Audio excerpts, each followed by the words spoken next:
Hello friends. आज हम machine learning के एडवांटेजेस एंड डिसएडवांटेजेस पे डिस्कशन करेंगे। ओके। लास्ट क्लास में हमने स्कोप एंड लिमिटेशन के बारे में डिस्कशन किया था मशीन लर्निंग के। तो अगर आपने वो वीडियो ना देखा हो तो आप आई बटन पे क्लिक करके स्कोप एंड लिमिटेशंस का वीडियो देख सकते हैं। वहाँ पे मैंने बहुत अच्छे तरीके से बताया है विथ एग्जाम्पल, जो आपको एग्जाम्स में हेल्प करेगा। तो चलिए हम आज एडवांटेज एंड डिसएडवांटेजेस पे डिस्कशन करते हैं। राइट। तो the first point is easily identifies trends and patterns. Machine learning में बहुत सारी एल्गोरिथम्स होती हैं डिफरेंट पैटर्न्स को आइडेंटिफाई करने के लिए। ओके। सो बहुत सारी एल्गोरिथम्स इज यूज बहुत सारे algorithms are using to identify the different patterns of the data set. This is the first point. You can write the second one, no human interaction needed. As I said कि यहाँ पे हम बहुत सारे algorithms का use करते हैं background में, सो ह्यूमन इंटरेक्शन बहुत ही मिनिमम हो जाता है। Getting. Third point is continuous improvement. Yes, हम यहाँ पे मशीन लर्निंग का के थ्रू अपने मॉडल का कंटिन्यूअस इम्प्रूवमेंट कर सकते हैं। It is able to handle the multi-dimensional data. Multi-dimensional का मतलब यहाँ पे 2D and 3D से है। ओके। तो आप यहाँ पे 2D डेटा का भी हैंडल कर सकते हो and you can handle the 3D data as well. So this is my fourth point. Fifth point is saying, fifth point कह रहा है कि you can handle the variety of data. यहाँ पे हमने मल्टी डायमेंशनल की बात की, यहाँ पे बोल रहा है कि you can handle variety of data. For example, you can handle the videos, you can handle the audios, as well as you can handle the text data. Okay. And the last point is the wide application. क्योंकि हम video का भी data handle कर सकते हैं, audio का भी, text का भी। सो यहाँ पे we are having the wide application area. Okay. तो मशीन लर्निंग का सबसे मेजर एडवांटेज यही है कि it is used to identify the different patterns and it is used in the wide applications. Okay.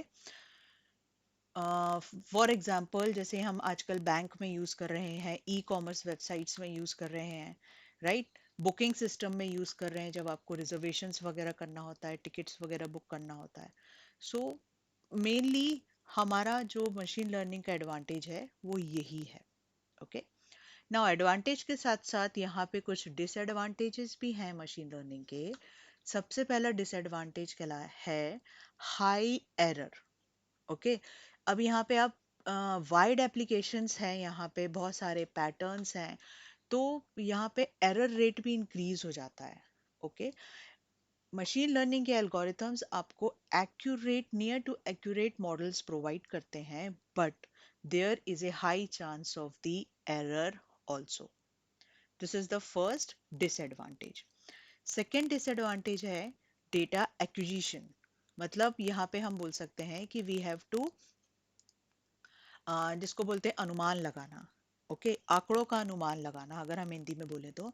For example, जैसे कि weather forecast होता है। ओके। विंड, एक विंड कितनी तेजी से चल रही है, कितनी तेजी से चलने वाली है, टेम्परेचर। सो ये सब का आंकड़ा लगाना या इन सब के बारे में डिस्कशन करना और एक पर्टिकुलर फिगर प्रोवाइड करना, इट्स वेरी डिफिकल्ट, क्योंकि उतना एक्यूरेसी यहाँ पे वेदर के मामले में नहीं आ पाता है। So this is one of the disadvantage. Okay. Third है interpretation results. Yes, we have to predict the data. Okay. एक एग्जांपल, एक बहुत सिंपल सा एग्जांपल है कि अगर मान लीजिए मुझे नेक्स्ट, अब वेदर फोरकास्ट तो फॉलो करते ही होंगे, राइट। वेदर फोरकास्ट में जब आप देखते हैं तो वो आपको नेक्स्ट 4-5 डेज का वेदर दिखाता है और नेक्स्ट 1 वीक का वेदर दिखाता है। कैसे दिखाता है ये नेक्स्ट 1 वीक का वेदर? ये पास्ट एक्सपीरियंस के थ्रू नेक्स्ट 4-5 डेज का वेदर को प्रिडिक्ट करता है, इंटरप्रिटेट करता है। ओके। सो यहाँ पे आपके पास्ट 3 डेज में, सपोज 3 डेज का अगर हमारा मॉडल है, ये पास्ट 3 डेज में अगर रेनी या क्लाउडी एटमॉस्फेयर था, तो यहाँ पे भी अनुमान लगाया जा सकता है कि यस नेक्स्ट 2 डेज में भी ऐसा कुछ होगा, और सो ऑन। ठीक है, so this is known as the prediction of the results. Okay, आप यहाँ पे क्रिकेट का एग्जांपल ले सकते हैं, आप स्टॉक मार्केट का एग्जांपल ले सकते हैं। So there are many examples which are using the prediction type of results. So वहां पे जहाँ प्रिडिक्शन आता है, वहां पे आपका जो रिजल्ट है, जो रिजल्ट है, उसकी एक्यूरेसी का कोई पता नहीं रहता। इट मे बी एक्यूरेट और it may be not. So this is one of the disadvantage of machine learning. And the last is time and resources. अगर data set you have a large amount of data set, so it will require the large amount of time or maybe the large amount of resources.